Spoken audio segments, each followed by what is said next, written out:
Bem-vindos a mais uma edição do Sísmico, um podcast especial do Relatório Reservado. Isso, Feito especialmente para você que é tomador de decisão. é isso aí. Hoje vamos mergulhar no desempenho recente do mercado brasileiro e dar uma olhada no que esperar na próxima semana. O que você acha? É isso aí, acho que a gente pode começar. Perfeito. Para isso, vamos usar como base a edição de 6 de janeiro de 2025 Certo. do Área Sísmico.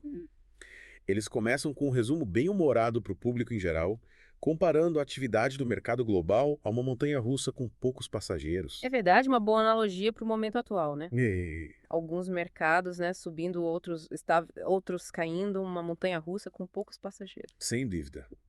Mas para nós tomadores de decisão, eles aprofundam a análise. O resumo detalhado destaca o desempenho misto dos mercados e enfatiza a necessidade de observarmos cuidadosamente os próximos indicadores. É por aí que a gente vai. É. O Ibovespa Mini, ou IGBOJ 25, fechou em alta no dia 6 de janeiro, apesar da volatilidade ao longo do dia. Ele abriu em 119.925 pontos Certo. e encerrou o pregão em 121.095. Ou seja, mesmo com as oscilações, o índice conseguiu terminar o dia em terreno positivo. O que me chamou a atenção foi o desempenho de algumas ações. Energisa, Raia Drogasil e Uribe Brasil lideraram os ganhos com altas de 0,08%, 0,07% e 0,97% respectivamente. Interessante, né? Pequenas altas mais importantes no mercado tão incerto como o atual, né? Setor de energia e saúde, né? Voto de confiança. Por outro lado, tivemos Vale, Marfrig e Petrorexa entre as maiores quedas, com perdas de 0,92%, 0,51% e 0,51%. O que podemos inferir desses resultados? Podemos entender isso como uma preocupação com certos setores, né? Principalmente com essa incerteza econômica global. A Vale, por exemplo, é gigante da mineração, Sim. termômetro da economia global, né? Está caindo. Pode ser um sinal de receio com a desaceleração do crescimento global. Então, o que isso significa para nós? Significa que a gente tem que ficar de olho nos relatórios financeiros dessas empresas na próxima semana, né? Para ter um panorama mais claro das perspectivas individuais e como elas podem ser afetadas pelas tendências econômicas mais amplas. Temos uma lição de casa, então. Mas antes de prosseguirmos, vamos ampliar o nosso horizonte e analisar o cenário econômico global. O RE Sísmico traz um panorama interessante com mercados europeus em alta, enquanto os asiáticos estagnaram. Pois é, né? Discrepância que a gente não pode ignorar, né? As causas podem ser diversas, né? Tensões geopolíticas, políticas monetárias divergentes e até mesmo as diferentes formas como cada região está lidando com a recuperação da pandemia, né? Parece que cada região está jogando um jogo diferente com as suas próprias regras. E os preços das commodities, como petróleo e gás natural, se mantiveram relativamente estáveis. Essa estabilidade pode ser um sinal de que a gente está num passo de espera antes de uma mudança mais significativa, né? Seja para cima ou para baixo. Certo. É a calmaria antes da tempestade. Falando em tempestade, você viu o que aconteceu com o rublo russo. Ele desvalorizou significativamente em relação ao dólar americano, caindo 2,79%. Sinal de alerta para a economia russa, né? Sugere que os investidores estão perdendo a confiança no rublo, né? Talvez por causa de sanções e instabilidade geopolítica ou desafios econômicos internos. E não é só a Rússia, esses países latino-americanos como Chile e Colômbia também estão passando por flutuações cambiais consideráveis. Com certeza, né? E essas flutuações podem ter um efeito cascata em toda a região, né? Afetando a inflação no comércio e o crescimento econômico geral, né? Um ato de equilíbrio delicado, que exige monitoramento constante. Parece que temos muito a considerar no cenário global. E aqui no Brasil, que devemos observar nas próximas semanas. Olha, o OR Sísmico chamou a próxima semana de tsunami de dados econômicos. Caramba! E com razão, né? Temos uma série de indicadores importantes a serem divulgados. Começando com o índice de preços ao produtor, o IPP, no dia 7 de dezembro. E por que o IPP é tão importante? Porque ele dá uma prévia das tendências inflacionárias, né? Antes mesmo da divulgação do índice oficial de preços ao consumidor, né? Uma ferramenta valiosa para entendermos como os preços estão variando no nível do produtor, o que pode se refletir nos preços ao consumidor mais adiante. É como espiado no futuro da inflação. Exatamente. E no dia 9 de janeiro teremos a pesquisa mensal do comércio, que nos dará uma ideia de como o setor de varejo se comportou durante as festas de fim de ano e a Black Friday. Dados cruciais para avaliar a confiança do consumidor e seus hábitos de compra. Sem dúvida. E no dia 10 de janeiro teremos um trio de peso. O Índice Nacional de Preços ao Consumidor Amplo, o IPCA, o Índice Nacional de Preços ao Consumidor, o INPC, e o Sistema Nacional de Pesquisa de Custos e Índices da Construção Civil, o SINAPE. Nossa, quanta informação para processar em um único dia. Pois é, mas cada um desses indicadores fornece uma peça fundamental do quebra-cabeça, né? O IPCA sendo a medida oficial da inflação no Brasil, Hum. essencial para entender o custo de vida Uhum. e como ele está se alterando, né? E o INPC? Qual a sua relevância? O INPC foca nos preços de bens e serviços consumidos por famílias de baixa renda. Uma ferramenta crucial para entender como a inflação impacta os mais vulneráveis, né? E por último, temos o SINAPI, que analisa os custos no setor da construção. Isso, o setor da construção é um motor importante do crescimento econômico, né? Ok. E entender as tendências de custos é fundamental para avaliar a saúde da indústria e seu impacto na economia como um todo. Parece que dia 10 de janeiro vai ser um dia agitado para quem acompanha os dados econômicos. Com certeza. E para completar, teremos a divulgação da terceira estimativa da safra agrícola no dia 14 de janeiro. Qual a importância dessa estimativa? A produção agrícola é um fator determinante para a economia brasileira, né? Influencia os preços dos alimentos, exportações e o crescimento econômico em geral, né? Essa prévia vai nos dar uma ideia da perspectiva para a agricultura no próximo ano e seu potencial impacto na inflação. Então, resumindo, temos uma enxurrada de dados econômicos a caminho nas próximas semanas, tanto a nível global quanto aqui no Brasil. É isso aí. E esses dados serão cruciais para entender as tendências atuais, antecipar os desafios futuros e tomar decisões mais assertivas. E você, ouvinte, que oportunidades ou desafios você prevê que surgirão a partir desses indicadores econômicos? Como eles podem afetar suas decisões? Reflita sobre isso. É essencial a gente ter em mente que a gente está num momento de muita incerteza, né? Tanto no cenário global quanto no doméstico, né? Diversos fatores podem influenciar os mercados nas próximas semanas e meses. É como navegar por um mar de névoas, né? Conseguimos enxergar um pouco à nossa frente, mas a qualquer momento a visibilidade pode diminuir ou aumentar. É isso aí, né? Mas mesmo em meio a incertezas, né? Sempre existem oportunidades, né? A chave é se manter informado, ser flexível e estar preparado para ajustar a sua estratégia conforme a necessidade. Ou seja, nada de pânico, mas também sem acomodação. Exatamente. Mantenha-se atento, continue aprendendo e questionando. E, claro, continue acompanhando o Sísmico para análises mais aprofundadas. Afinal, estamos todos juntos nessa jornada. Compartilhando conhecimento e trabalhando em conjunto, a gente pode superar os desafios e sair mais forte dessa experiência. Mas voltando à nossa conversa sobre o tsunami de dados econômicos, quais indicadores os tomadores de decisão devem priorizar nas próximas semanas? Acredito que, em primeiro lugar, a gente precisa monitorar a inflação de perto, né? Os dados do IPCA e do INPC, que serão divulgados no dia 10 de janeiro, serão cruciais para a gente entender a dinâmica dos preços e como essas mudanças estão impactando os diferentes segmentos da população. E por que essa tensão toda com inflação? Porque a inflação, quando alta, corrói o poder de compra da população, né? E dificulta o planejamento das empresas. Né? Imagina, por exemplo, um supermercado que precisa remarcar os preços dos produtos toda semana por conta da inflação. Né? Isso gera custos, incertezas e impacta diretamente a rentabilidade do negócio. Entendo. E além da inflação, quais outros pontos merecem atenção? A gente precisa ficar atento também a qualquer sinal de desaceleração do crescimento econômico, né? A pesquisa mensal do Conest vai nos dar insights sobre os gastos do consumidor.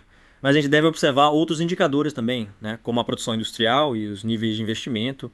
E a previsão para a safra agrícola, como ela pode impactar o cenário econômico? Uma safra agrícola abundante pode ser um grande impulso para a economia brasileira. Imagina a quantidade de empregos gerados, o aumento das exportações e a consequente entrada de divisas no país, né? Isso, por sua vez, pode levar à queda dos preços dos alimentos, contribuindo para o controle da inflação e impulsionando o crescimento econômico. Mas, por outro lado, uma safra fraca pode ter o efeito oposto, certo? Exatamente. Uma safra abaixo do esperado pode significar preços mais altos para os alimentos, né? Redução das exportações e um impacto negativo no crescimento econômico. É por isso que é tão importante a gente acompanhar as previsões e entender as possíveis implicações de cada cenário. Parece que temos bastante informação para analisar nas próximas semanas. Mas como os tomadores de decisão podem usar esses dados a seu favor? A chave é usar os dados para tomar decisões estratégicas mais assertivas, né? Não espere que as coisas aconteçam, seja proativo e se antecipe aos possíveis desafios e oportunidades. Por exemplo, se um empresário perceber que a inflação tende a continuar subindo, ele pode começar a pensar em ajustar a sua estratégia de preços ou buscar formas de reduzir custos. Exatamente. Ou se o investidor identificar sinais de que o setor agrícola vai ter um bom desempenho, ele pode considerar investir em empresas do setor. Ou seja, a informação é poder e usá-la de forma inteligente é fundamental para o sucesso. Sem dúvida. E é aí que o R sísmico se destaca, né? Eles fornecem os dados e as análises que os tomadores de decisão precisam para se manterem à frente do mercado. Falando em setores específicos, vamos retomar algumas ações que a gente mencionou anteriormente. Energisa Raia Drogasil e IB Brasil tiveram um bom desempenho no dia 6 de janeiro. O que podemos interpretar disso? É interessante a gente observar o bom desempenho dessas empresas, né? A Energisa, por exemplo, atua no setor de energia que é sempre requisitado, né? Mesmo em períodos de incerteza econômica, né? Afinal, as pessoas precisam de energia para suas casas e empresas e para manter a economia funcionando. E a Raia Drogasil, uma grande rede de drogarias, também se beneficia da estabilidade do setor de saúde. As pessoas continuam precisando de medicamentos e cuidados de saúde, independentemente da situação econômica. Exatamente. Já a IB Brasil, atuando no ramo de resseguros, apresenta um caso particular. Resseguros poderia explicar melhor para os nossos ouvintes. Claro. Imagina que uma seguradora vende um seguro de grande valor como o de um avião, né? Para se proteger de um possível sinistro de alto custo, essa seguradora pode contratar um resseguro, que basicamente é um seguro para a própria seguradora, né? A IRB Brasil é especialista nesse tipo de serviço. Eu entendi. E o bom desempenho da IRB Brasil sugere que os investidores estão confiantes no mercado de seguros como um todo. Exatamente. Afinal, se as seguradoras estão comprando resseguros, significa que elas estão confiantes em seus próprios negócios e no crescimento do mercado. Parece que existem alguns nichos de mercado com bom desempenho mesmo em meio a tantas incertezas. Com certeza.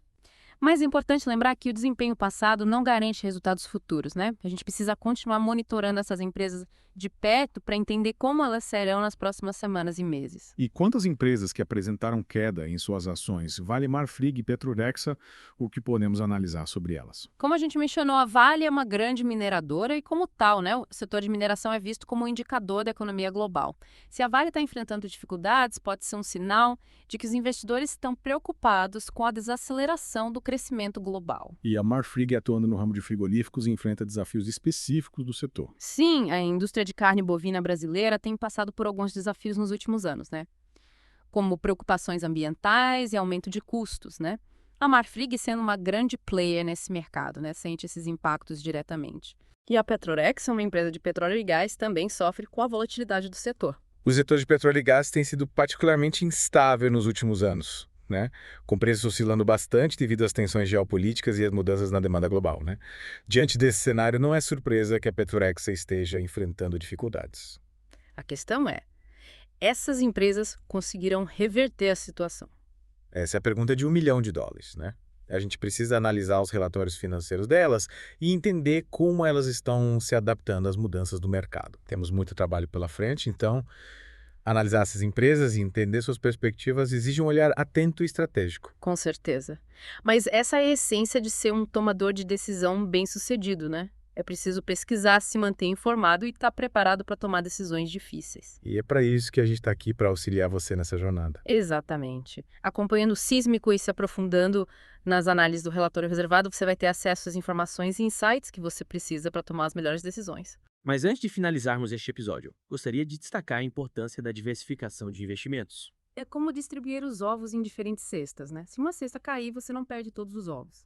No mercado financeiro, essa estratégia ajuda a reduzir os riscos e proteger seus investimentos. Faz muito sentido. Mas como podemos aplicar a diversificação na prática? Existem diversas formas, né? Você pode investir em diferentes classes de ativos, né? Como ações, renda fixa, imóveis e até mesmo em moedas estrangeiras. E dentro de cada classe de ativos, também é importante diversificar. Por exemplo, investir em ações de diferentes setores da economia, como o setor financeiro, o setor de consumo e o setor de tecnologia. Exato. E não podemos esquecer da diversificação geográfica. Investir em empresas de diferentes países ajuda a reduzir o risco de perdas causadas por crises ou instabilidades em um único país. A diversificação parece ser uma estratégia bastante completa e eficaz para proteger o patrimônio e buscar bons resultados no longo prazo. Mas como saber qual o nível de diversificação ideal para cada investidor? Essa é uma pergunta que exige uma análise individualizada, considerando o perfil de risco, os objetivos financeiros e o horizonte de investimento de cada pessoa. Nesse caso, o ideal é buscar a orientação de um profissional qualificado como um consultor financeiro ou um agente autônomo de investimentos. Com certeza. Um bom profissional vai poder te ajudar a traçar a melhor estratégia de investimentos, levando em consideração todos esses aspectos. E para finalizarmos a nossa conversa de hoje, eu gostaria de deixar uma mensagem para os nossos ouvintes. Por favor. Em momentos de incerteza como que a gente está vivendo, a informação é nossa maior aliada. Mantenha-se informado, busque conhecimento, analise os dados e tome decisões estratégicas. Lembre-se, o mercado financeiro é dinâmico e exige atenção constante. E não se esqueça que o relatório reservado e o podcast Sísmico estão aqui para te auxiliar nessa jornada. Acompanhando as nossas análises e informações, você vai estar mais preparado para enfrentar os desafios e aproveitar as oportunidades do mercado. Agradecemos a sua companhia nesta edição do Sísmico Esperamos que as informações compartilhadas hoje contribuam para suas decisões. Até a próxima. Fiquem ligados. Em breve teremos mais análises e insights sobre o mercado.